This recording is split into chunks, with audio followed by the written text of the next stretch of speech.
परीक्षित जी महाराज थोड़ा बड़े होते हैं, घुटुरवन चलने लगते हैं। माता उत्तरा देखती हैं, जब थोड़ा बड़े हुए यदि कोई पीला पीताम्बर डालकर कंधे में आ गए तो घुटुरवन चलता हुआ बालक उसकी धोती को पकड़ लेता है, पीताम्बर को खींचता है।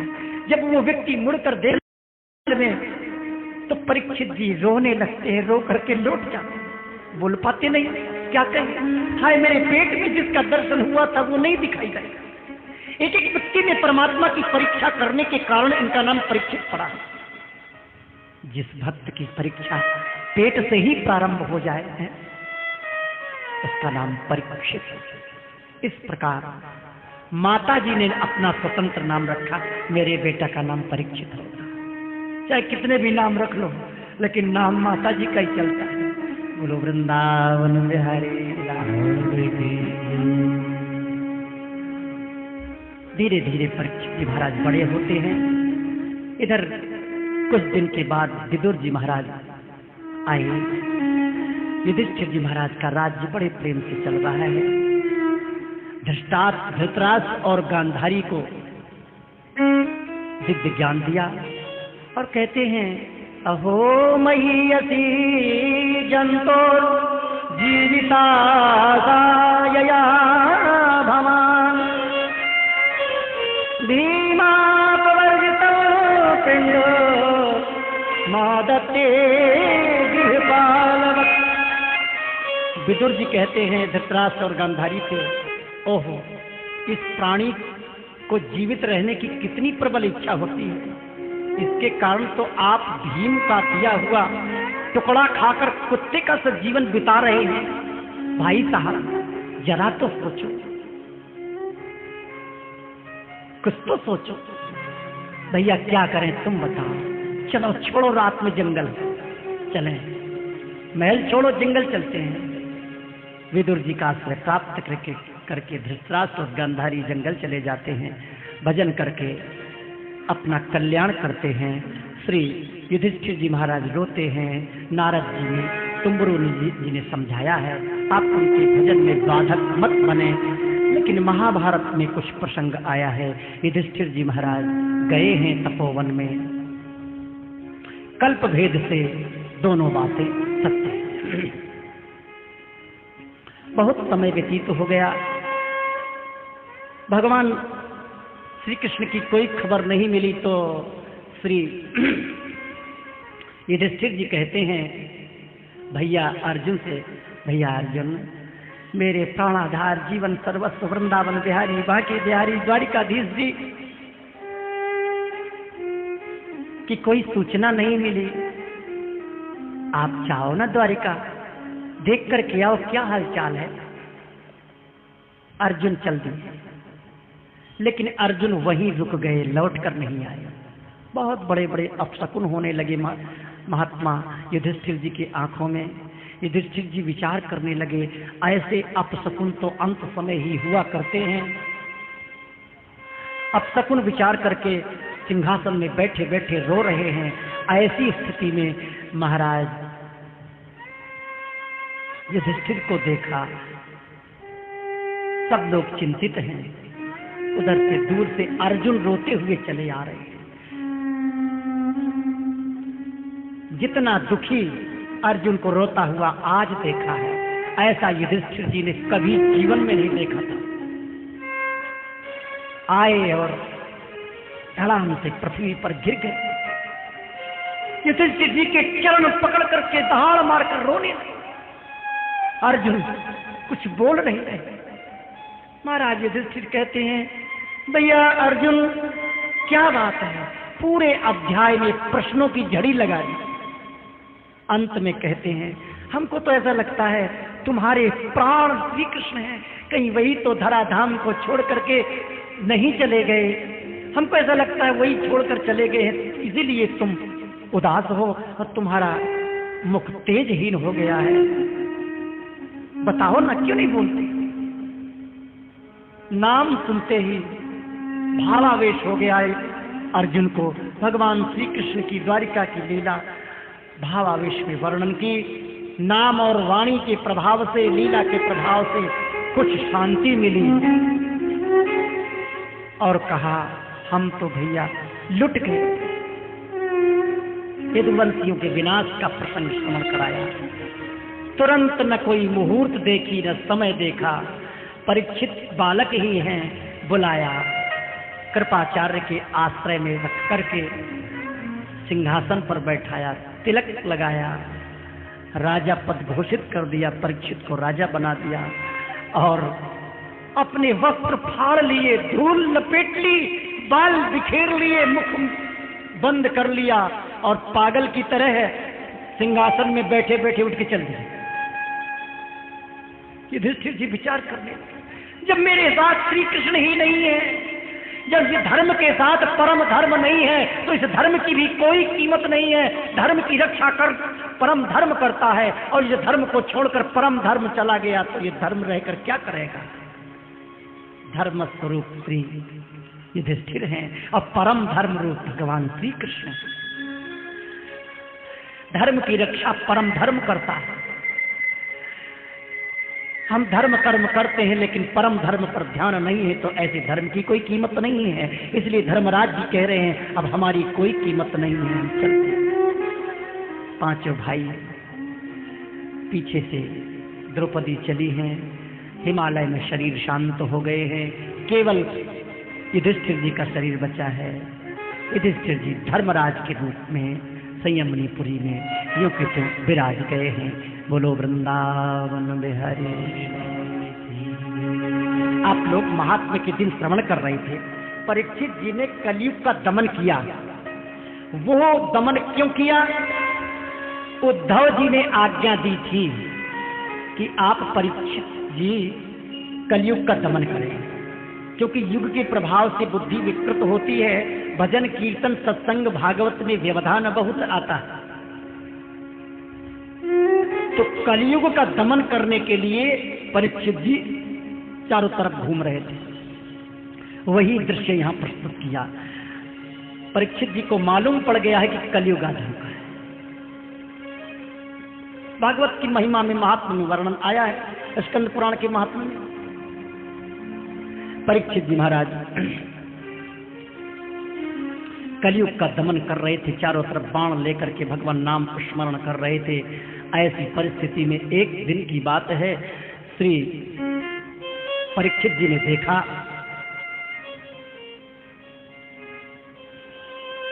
वृषम मृणालधवलम मेहं तमिवो दिव्यतम भीतमानं पदैकेन सीदन्तं शूद्रताडिकम् गांगधर्मदुधांबीना भृशं शूद्रपदारता विवत्सां तास्वदना क्षामां यवसवे चक्री।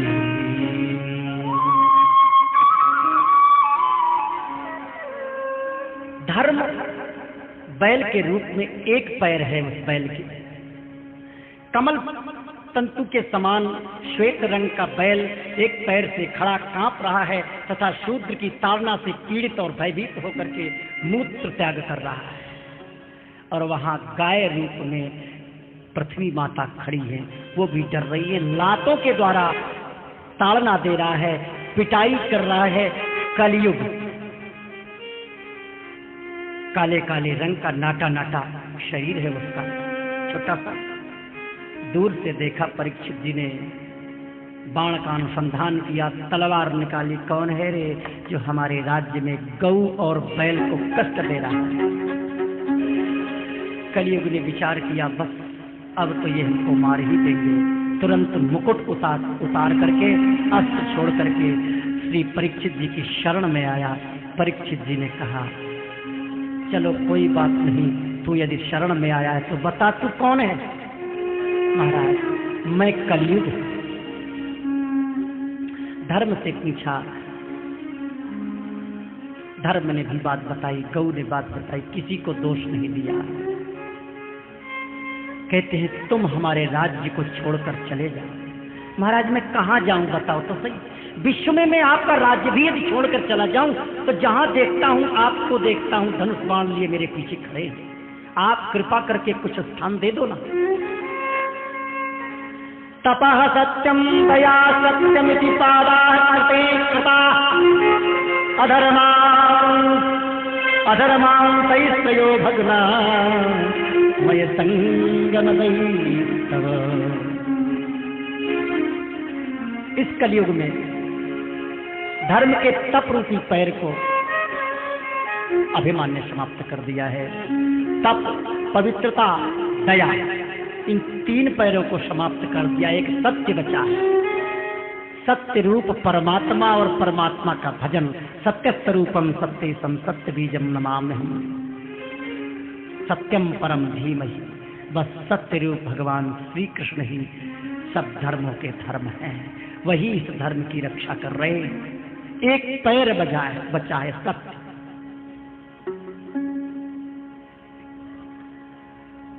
स्थान दे दिए। परीक्षित जी कहते हैं ठीक है, जहां मदिरा पी जाती हो वहां रह जाओ, जहां गाय काटी जाती हो वहां रह जाओ, वैश्यालय में जहां वैश्याएं रहती हो वहां रह जाओ,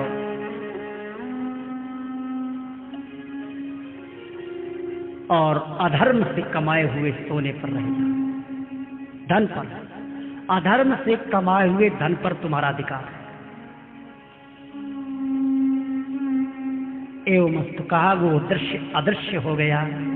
श्री परीक्षित जी महाराज वहां से चल करके अपने महल में आते हैं। एक दिन की बात है, परीक्षित जी महाराज ने जरासंध का मुकुट कोषागार में रखा हुआ था। अधर्म का कमाया हुआ वो मुकुट था, क्योंकि जरासंध अधर्मी था। राजाओं के मुकुटों में से मणि निकाल कर एक मुकुट अलग से बनवाया था, अधर्म का पैसा था। वो कोषागार से अचानक निकाला गया, बड़ा सुंदर था देखने में। अनजान में आकर के मुकुट धारण कर लिया, बुद्धि विकृत हो गई। जंगल में गए तो शिकार खेलने की भावना आ गई। वहां समीक मुनि का आश्रम था, प्यास लगी है, पानी पीने के लिए आश्रम में गए। समीक मुनि जी समाधि अवस्था में बैठे थे। प्यास लगी है, पानी दे दो, परंतु किसी ने कुछ सुना नहीं, कोई था ही नहीं वहां। परीक्षित जी के मन में संत के प्रति विकार आ गया। ओहो, ये क्या हुआ? ये महात्मा जी बैठे हुए पाखंड कर रहे हैं, ढोंग कर रहे हैं। हमको प्यास लगी है, ये पानी भी नहीं पिला सकते। सेवा करने के बहाने से इन्होंने आंख बंद कर ली है। अभी मैं देखता हूं। एक मरा हुआ सांप पड़ा था, धनुष की नोक से उठाया और गले में डाल दिया। साधु अवज्ञा सुनहु भवानी, कर कल्याण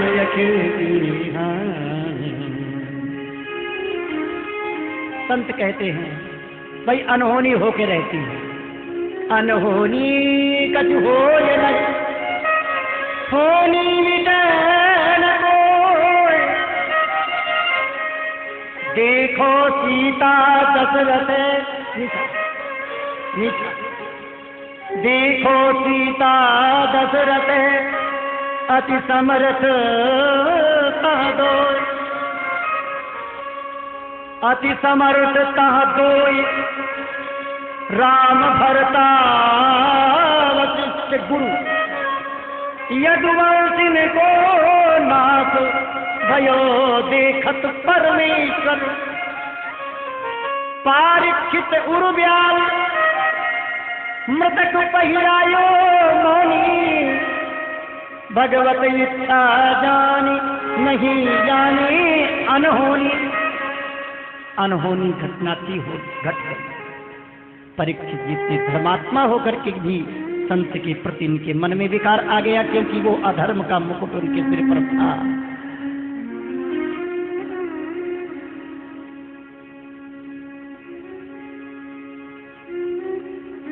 पापी पापै संग्रहे, पापी तीरथ नहाए।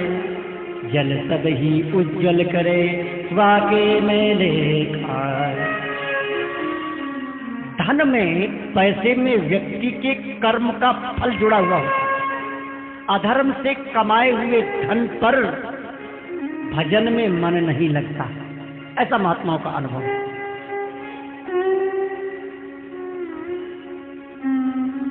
इस प्रकार परीक्षित जी महाराज वहां से आए और ज्यों ही अपने महल में मुकुट उतार कर रखा तो स्मृति शुद्ध हो गई।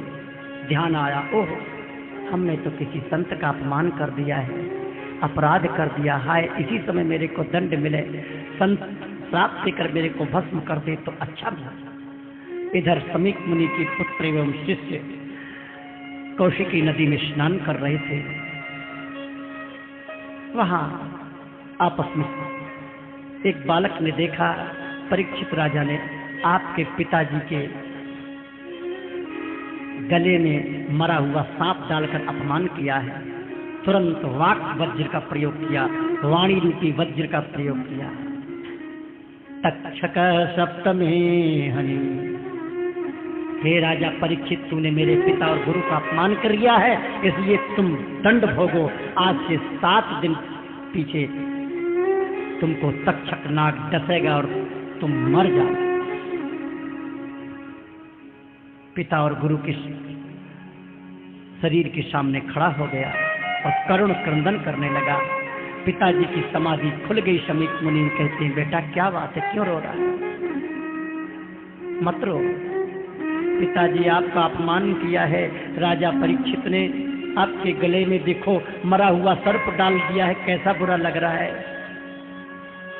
समीक मुनि ने कहा, अच्छा कहाँ, चलो कोई बात नहीं है, ये शरीर भी मिट्टी का और ये सांप भी मिट्टी का, मिट्टी के ऊपर मिट्टी डाल दिया तो क्या परेशानी है, अपन तो साधु महात्मा है।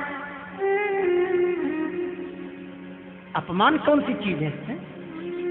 शरीर का क्या अपमान है? और मिट्टी में मिट्टी डाल दिया तो कौन सी बात है, इस बात में क्यों रो रहा है? गुरुजी मैंने श्राप दे दिया। ओहो, तेरी बुद्धि बहुत कच्ची है। हे परमात्मा, मेरे बच्चे की बुद्धि को शुद्ध करना। गौरमुख नाम के शिष्य को बुलाया, बेटा इधर आओ, जल्दी से जल्दी किसी तरह से समाधि के द्वारा, योग के द्वारा, शरीर से श्रम करके पैदल किसी तरह से, और तुम हस्तिनापुर जाओ और राजा परीक्षित से कहना कि तुमको श्राप लग गया है और 7 दिन पीछे तुम मर जाओगे, अपने कल्याण का उपाय खोजो। कुछ लोग कहते हैं बिहार की तरफ कौशिकी नदी है, और कहां हस्तिनापुर, कहां बिहार। बड़ी विचित्र बात है। तो पहले संतों में वो शक्ति थी, यम नियम प्राणायाम प्रत्याहार धारणा ध्यान के द्वारा। कबीरदास जी महाराज, पीपा जी महाराज बैठे कहीं हैं, एक शरीर वहां बैठा, एक शरीर वहां जाकर के जगन्नाथ जी में आग लग रही है पर्दे में, उसको बुझाने लगे। क्या है? अपने तप के प्रभाव से वो गौरमुख नाम का बालक दरवाजे पर पहुंच गया है। परीक्षित जी ने बड़े प्रेम से स्वागत किया है। यही इस बात का समाधान हो सकता है। नहीं, हस्तिनापुर से बिहार तक जाने में कितना समय लगेगा? कोई समाधान नहीं। गद्दी में बैठा करके भगवान हरि की पूजा की है। आज्ञा, जल्दी करो, तुम्हारे मरने का समय आ गया है, श्राप लग चुका है। ठीक है, बड़े प्रसन्न हुए। अरे ये संतों का श्राप नहीं है, ये संतों का आशीर्वाद है, ये वरदान है। वरदान मिला है, 7 दिन तक मैं नहीं मरूंगा। 7 दिन के बाद ही कोई मेरे को मार सकता है। संतों ने कृपा की है, आशीर्वाद दिया है। हमको आपको कोई पता नहीं है कब शरीर छूट जाए। एक स्थान पर व्यास मंच में व्यास जी कथा कह रहे थे, किसी ने कुछ कह दिया आकर के, वही बात सुनकर व्यास मंच में बस एक श्लोक बोल रहे थे। श्लोक बोलने पर एक आधा चरण बोला और आधे में राधे राधे प्राण छूट गए। कोई पता नहीं कब किसका प्राण छूट जाए, लेकिन हमारे लिए तो वरदान मिला है, 7 दिन तक मैं नहीं मर सकता। ये संत का वरदान है। बड़ी प्रशंसा। गौरमुख नाम का शिष्य चला जाता है, तुरंत कोई मुहूर्त नहीं देखी और अपने पुत्र को गद्दी पर विराजमान कर दिया। बोलिए श्री वृंदावन बिहारी लाल की जय। गद्दी पर बैठा कर राजा बना दिया और आप चल दिए वहीं से तुरंत। गंगा जी के किनारे शुक्ल ताल पर विराजमान हैं श्री सुखदेव जी महाराज। श्री परीक्षित जी कहते हैं, अहो वयम धन्य तपान पाणाम महत्तमानुग्रहसी गृहणीयशीला राज्ञां कुलम ब्राह्मण पाद शौचात् दूरात् पितृश्रम बत गए। अहो आहा, समस्त राजाओं में हम धन्य हैं, धन्यतम हैं, क्योंकि अपने शील स्वभाव के कारण हम आप महापुरुषों के कृपा पात्र बन गए हैं। राजवंश के लोग प्रायः निंदित कर्म करने के कारण ब्राह्मण के चरण धोवन से दूर पड़ जाते हैं। ये कितने खेद की बात है। मैं भी राजा ही हूँ, निरंतर देह गेह में आसक्त रहने वाला। इन संतों की कृपा हुई है जो आप लोगों का दर्शन हुआ है। यदि संत की कृपा न होती, संत श्राप देता है तो भगवान से मिलाता है, संत आशीर्वाद देता है तो भगवान से मिलाता है। श्री भट्ट देवाचार्य जी प्रसन्न हो गए तो हरिव्यास देवाचार्य जी को गोद में दर्शन करा दिया। श्री स्वामी हरदास जी महाराज प्रसन्न हो गए तो अकबर को दिव्य वृंदावन दिखला दिया। श्री हित हरिवंश जी महाराज प्रसन्न हो गए तो दिव्य धाम निकुंजों से प्रकट होकर के सेवक जी महाराज को दर्शन दिया और मंत्र प्रदान किया। और नारद जी नाराज हो गए, नलकूबर मणिग्रीव पर तो श्राप दे दिया, तुम वृक्ष हो जाओ।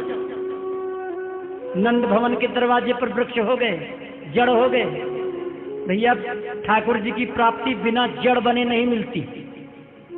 यह मार्ग उसी को मिलता है जो लूला हो जाता है, लंगड़ा हो जाता है, बहरा हो जाता है, गूंगा हो जाता है। ये मार्ग उसी को मिलता है। शब्द का अन्यथा अर्थ न ले। कोई लूले लंगड़े मत बन जाना कि ठाकुर जी मिल जाएंगे, नाक काट के बैठ जाए, ऐसा नहीं। श्रवण होते हैं नयन, ये कान आंखों से सुनाई पड़ने लगता है, कानों से दिखाई देने लगता है। ये इंद्रियां अपना स्वभाव बदल देती हैं, दिव्य इंद्रियां जागृत हो जाती हैं। इंद्रियां हमारी आपकी सो रही हैं। आहा, कृपा है संतों की जो आपका दर्शन हुआ है। संतों से प्रश्न किया है, महाराज एक बात बताओ, मरने वाले को क्या करना चाहिए और जो इस संसार में आया उसको क्या करना चाहिए? अपनी अपनी बात चल रही है, संत विराज रहे हैं, निर्णय नहीं हो रहा है। क्या एक निर्णय किस बात कर दिया जाए? नारद जी ने विचार किया, जिनके द्वारा निर्णय होगा वो बाबा तो कहीं जंगल में राधे राधे बोल रहे। नारद जी सुखदेव जी के पास पहुंच गए। जय श्री राधे महाराज, जय श्री राधे, कैसे आए? आपकी लीला विचित्र है। हाँ हाँ, आज्ञा करो। अब बहुत दिन भजन कर लिया, समाधि ले ली, तपस्या कर ली, अब कथा कहना है। मेरा और कथा से क्या मेल? भजनानंदी का समाधि में स्थित होकर के स्वरूपानंद ब्रह्मानंद का सुख लेने वाला और व्यास मंच में बैठकर कथा कहे, संगत नहीं बैठती। नहीं नहीं, परीक्षित का उद्धार आपके हाथ है, परीक्षित का कल्याण आपको करना है। उन सरीखा श्रोता नहीं, आप सरीखा वक्ता नहीं, इसलिए आप चलिए। नारद जी ने प्रेरणा दी, सुखदेव जी महाराज चल दिए। कि गए थोड़ी थे, जहां कहीं थे वहां से गंगा जी के किनारे एक छोटा सा गांव है, गांव के बाहर सुखदेव जी महाराज प्रकट हो गए। तत्रा भवत् भगवान व्यासपुत्रो यज्ञया गामतमानो नतेक्षा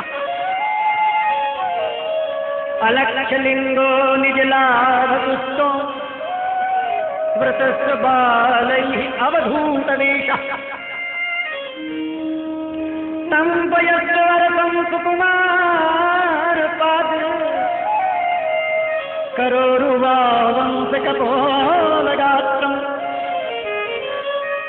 चार्वायताक्षोन्नसतुल्यकर्ण शुभ्राननम् कम्बुसुजातकण्ठम् निगूढजत्रुं प्रथुतुङ्गवक्षस मावनतनाभिं बलिवल्गूदरं च दिगंबरं वक्त्र विकीर्णकेशं प्रलम्बबाहुं स्वमरोत्तमाम्। तत्र अभवत भगवान व्यासपुत्रो, व्यासपुत्र जी सुखदेव जी महाराज प्रकट हो गए गांव के बाहर। कुछ बालक बालिका वृद्ध वयोवृद्ध झुंड के झुंड चल दिए। देखते हैं, हाय हाय देख तो सही ये कितना सुंदर है। छोटे छोटे बच्चों का काम क्या है, कोई नई चीज देखें तो बस धूल उड़ाना। धूल उड़ा रहे हैं, वर्र कर रहे हैं, पत्ते उड़ा रहे हैं, शोर मचा रहे हैं। जवान स्त्रियां कह रही हैं, हाय देख तो सही कितना सुंदर है, पर क्या करे ये पागल हो गया है। कोई भक्त कहता है इसके लक्षण पागल के नहीं है, इसके लक्षण तो वीतराग के हैं, दिगंबर है, ये तो कोई महात्मा लगता है। एक कहते भाई महात्मा कैसे लगेंगे, अलक्ष्य लिंगो निजलाभ तुच्छ। आ माने नहीं, लक्ष्य माने दिखाई देना, लिंग माने चिन्ह। अरे भाई रामानंदी होता तो रामानंदी तिलक होता, कृष्णानंदी होता तो कृष्णानंदी तिलक होता, सन्यासी होता तो लाल वस्त्र होते, वैष्णव होता सफेद वस्त्र होते। अरे भाई संप्रदाय का कोई न कोई तो चिन्ह होता, पर न तो साधु दिखाई दे रहा है, न ब्रह्मचारी दिखाई दे रहा है, न महात्मा दिखाई दे रहा है, न गृहस्थी दिखाई दे रहा है। ये तो पागल है। अलक्ष्य लिंगो निज लाभ तुष्टो, कोई चिन्ह दिखाई नहीं दे रहा है, निज लाभ से पुष्ट पुष्ट है। एक अपना लाभ, एक पराया लाभ, एक परम लाभ, निज लाभ।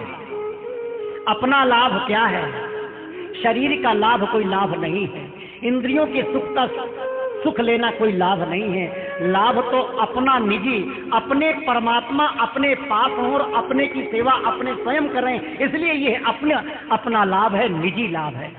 निजी अपने निजी कोई नहीं है, अपने तो श्यामा श्याम है। तो निज लाभ तुष्टो, श्यामा श्याम की सेवा में संलग्न है, सखी स्वरूप से सुख सखी जी ध्यान मग्न है, भागवत के श्लोक कंठ कर रहे हैं, अपने आत्म लाभ से तुष्ट पुष्ट हैं।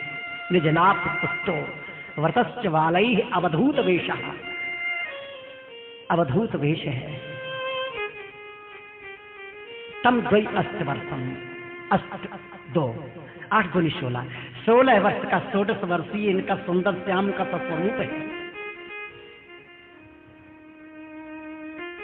सुकुमार हस्त कमल है, नयन कमल है, चरण कमल है, करोरु बाहवंस कपोल गात्रम, हाथ कितने कोमल हैं, कमल की कर्णिका के अग्रिम भाग के समान जिनकी हस्त कमल है, कपोल भरे हुए हैं, नशतुल्य करुणा, और उनकी जो बगल की हसली है ना गर्दन की, वो बिल्कुल भरी हुई है, कोई पतले नहीं है, हृष्टपुष्ट। कंबु सुजात कंठम, और उनका कंठ कैसा है, कंबु माने शंख, जैसे शंख गोल गोल होता है ना, उसमें चिन्ह बने होते, रेखाएं बनी होती हैं, उनके गले में 3 रेखाएं हैं, मुख से आहा कहते हैं तो शंख किसी गंभीर नाद प्रकट हो रहा है। कंबु सुजात कंठम निगूढ़ जत्रम प्रथुतुंग वक्षस, चौड़ी छाती है, लंबे लंबे हाथ हैं जो घुटने के नीचे हैं, प्रथुक प्रदेश भारी है, कमर से नीचे का हिस्सा और घुटने से ऊपर के हिस्से नितंब प्रदेश, कमर से बगल के हिस्से को नितंब प्रदेश कहते हैं। नितंब प्रदेश भारी है, दोनों जांघें सटी हुई है, श्याम वर्ण है, आहा क्या सुंदर चरण कमल हैं। चरणों में के नखाग्र भाग से भगवान श्री कृष्ण के चरण कमलों की सी आभा प्रकट हो रही है, ऐसा दिव्य स्वरूप है, लेकिन उस श्रीअंग में धूल ढकी हुई है। दिक है अंबर जिनका, दिगंबर है, वस्त्र कोई नहीं है, दिशाएं ही वस्त्र है जिनकी, प्रलंब बाहु, बड़ी लंबी लंबी बाहु है। ऐसा विचित्र स्वरूप श्री सुखदेव जी महाराज का है। जब सब लोग धूल उड़ा रहे हैं, कोई पत्ता उड़ा रहे हैं, कोई कंकड़ मार रहे हैं, तो नारद जी को थोड़ा, नारद जी विनोदी स्वभाव के हैं, मस्ती लेते हैं। एक गुलाब का फूल लिया, सुखदेव जी के सिर पर ऐसे डाल दिया व्यंग में। सुखदेव जी ने नारद जी की तरफ देखा, महाराज जी ये क्या करते हैं आप? अरे हमारी तरफ तो तीखी नजर से देख रहे हैं बाबा, और ये जो पीछे पीछे बच्चे आ रहे हैं तो धूल उड़ा रहे हैं, कंकड़ उड़ा रहे हैं, इनकी तरफ देखकर मंद मंद मुस्कान की छटा बिखेरने लगती, क्या बात? सुखदेव जी ने इशारा किया, ये बेचारे अज्ञानी हैं, अज्ञानी पर क्रोध क्या किया जाए? आप तो समझदार हैं, समझदार अपराध करता है तो सोचनीय। दोनों चले जा रहे हैं। इधर संत समुदाय परम पावनी श्री गंगा जी के किनारे बैठे हैं, वट वृक्ष का आश्रय है, प्रतीक्षा हो रही है। दूर से संत महात्माओं का झुंड है, उस झुंड में श्री कृष्ण द्वैपायन वेद व्यास जी हैं, व्यास जी के पिताजी पराशर जी हैं, पराशर ऋषि के पिताजी शक्ति को राक्षस ने खा लिया था, शक्ति के पिताजी श्री वशिष्ठ जी महाराज हैं, वशिष्ठ जी के पिताजी ब्रह्मा, ब्रह्मा के पिता भगवान, परंपरागत सब विराज रहे हैं। संत समुदाय को देखा, बड़े आनंद में मग्न हुए। वहीं श्री व्यास जी महाराज ने सोचा, ये कोई महात्मा आ रहे हैं, अवधूत आ रहे हैं, कोई पागल आ रहे हैं, क्या चक्कर है? व्यास जी महाराज भरी सभा में खड़े हो गए। श्री कृष्ण द्वैपायन वेद व्यास जी खड़े होकर के दर्शन करने लगते हैं। हाय हाय, इसी प्रकार मेरा बालक था, मेरा सुखदेव था, कहीं वही तो नहीं? ऐसा विचार करके व्यास जी थोड़ा आगे चलते हैं, सुखदेव जी इधर से आते हैं। क्यों ही सुखदेव जी मस्ती में थोड़ा दौड़े, व्यास जी समझ गए बस वो मेरे ही। व्यास जी महाराज सफेद दाढ़ी हिलाते हुए दौड़ते चले आ रहे हैं। सुखदेव जी इधर से दौड़े, व्यास जी ने उठा करके सुखदेव जी को छाती से लगा लिया, प्रणाम नहीं करने दिया, और गोद में भर करके दिव्य सिंहासन में विराजमान करके चारों तरफ जय जयकार होने लगी। बोलिए श्री सुखदेव जी महाराज की जय। अहो वयम अद्य वयम ब्रह्मन् तस्मेव्यात्र बन्धवः कृपया अतिथिरूपेण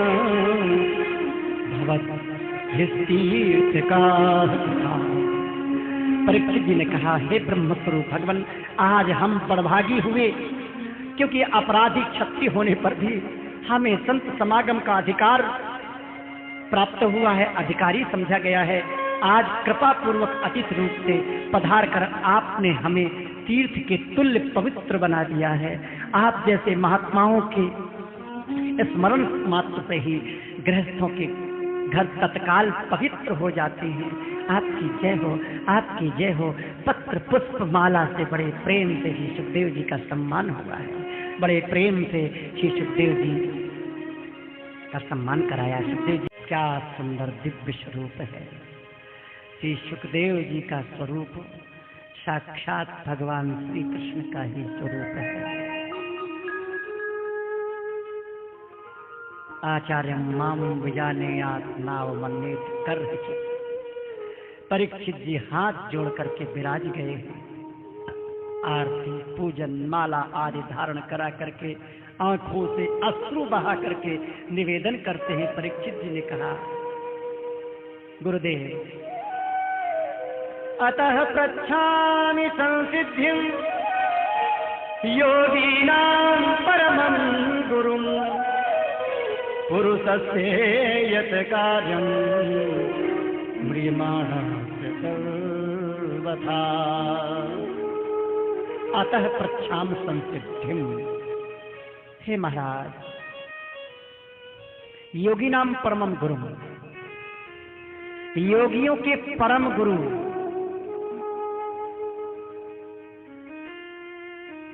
आपसे मैं एक प्रश्न पूछ रहा हूं, कृपा करके जवाब देना। पुरुषस्य यत् कार्यं म्रियमाणस्य सर्वथा, जो इस संसार में आया है उस म्रियमाण अर्थात हाल की हाल मरने वाले को क्या करना चाहिए? यत्रोतव्यमथो जप्यम यत् कर्तव्यम नभे प्रभो स्मर्तव्यम भजनीयम वा द्रोह्यत वा विपर्ययम्। जो इस संसार में आया है उसको क्या करना चाहिए? भगवान साथ ही ये भी बतलाइए कि मनुष्य मात्र को क्या करना चाहिए। भगवत स्वरूप मुनिवर, आपका दर्शन अत्यंत दुर्लभ है, क्योंकि जितनी देर गाय दुही जाती है उतनी देर ही आप केवल कहीं रुकते हैं। किसका श्रवण, किसका जप, किसका स्मरण करना चाहिए? स्मर्तव्यम भजनीयम वा ब्रूहि यदवा विपर्ययम्।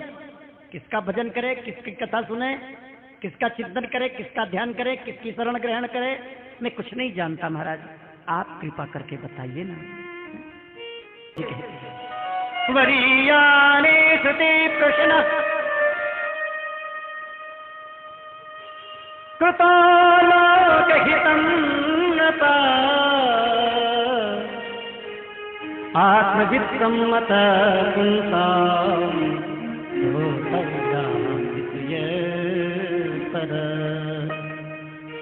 वरीयाने सुते प्रश्न। वरीयाना श्रेष्ठ पुरुषों की समाधि में श्रेष्ठ कौन है? जो दूध और पानी को अलग अलग कर देता है, विवेक और अविवेक को निर्णय कर देता है, ये विवेक है, ये अविवेक है। जो नश्वर संसार को नश्वर समझता है, परमात्मा का भजन ही सार समझता है, उसको कहते हैं वरीयान। समझदारों की सभा में आपके प्रश्न का बहुत अच्छा सम्मान होगा। कौन की सभा में? आत्मवित्त सम्मता, आत्मा ही जिनका धन है, श्यामा श्याम का भजन करना ही जिन्होंने अपना सर्वस्व मान रखा है, सम्मत है, उनके सम्मत से ऐसे लोगों के मध्य में आपके प्रश्न का बड़ा सम्मान होगा। राजन, बड़े विचार करके आपने प्रश्न किया है। मरने वाले को क्या करना चाहिए? जो इस संसार में आया है उसको क्या करना चाहिए? देखो, मैं बता रहा हूं। तस्मात् भारत सर्वात्मा भगवान हरि स्वरो हरि श्रोतव्या ईशितव्यश्च स्मर्तव्याश्च आभयम्।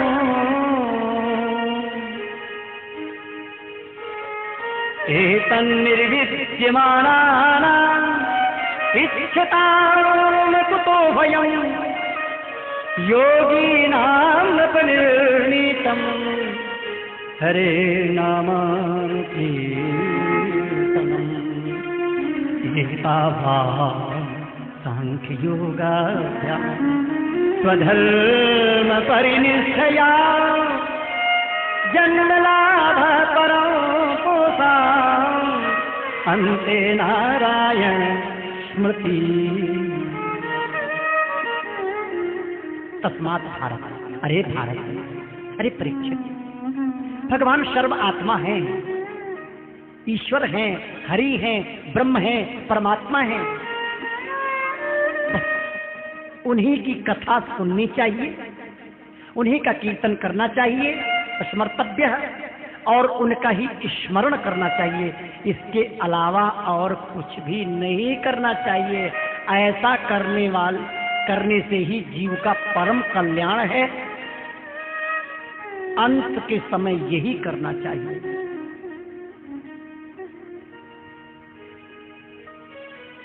योगी नाम नप निर्णीतम। अब यहाँ योगी नाम नप शब्द का यदि अर्थ हम करें तो साक्षात भगवान श्री कृष्ण के ऊपर लागू होता है। योगी नाम, नृप का तात्पर्य राजा, योगी नाम नृप, योगियों के राजा योगी राज भगवान श्री कृष्णचंद्र ने निर्णय किया है।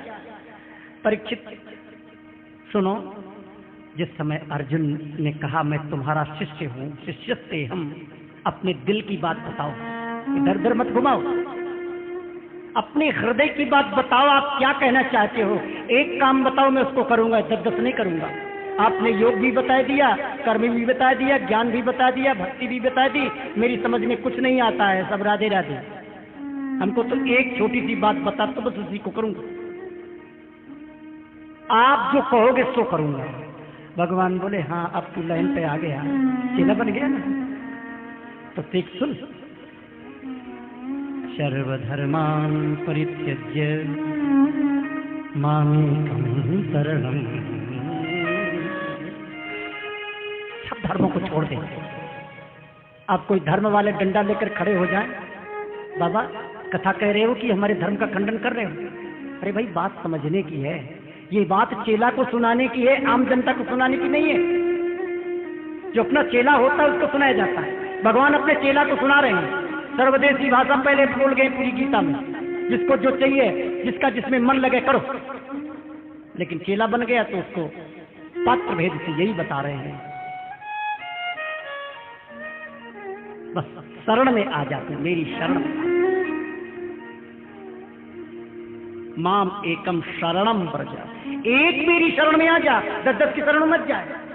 कही श्री हरिदास तेई जीव विमुख भये, तो जन दिन दिन दूसरी कर डाली। स्वामी श्री हरिदास जी कहते हैं जिन्होंने अपने श्यामा श्याम को छोड़कर किसी दूसरे से स्नेह कर लिया, वो अपनी उपासना से गिर गए।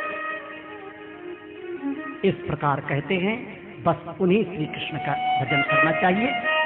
सांख्य योग, कर्म योग, ज्ञान योग, इन सब का तात्पर्य यही है, अंते नारायण स्मृति, अंत में नारायण का स्मरण हो जाए।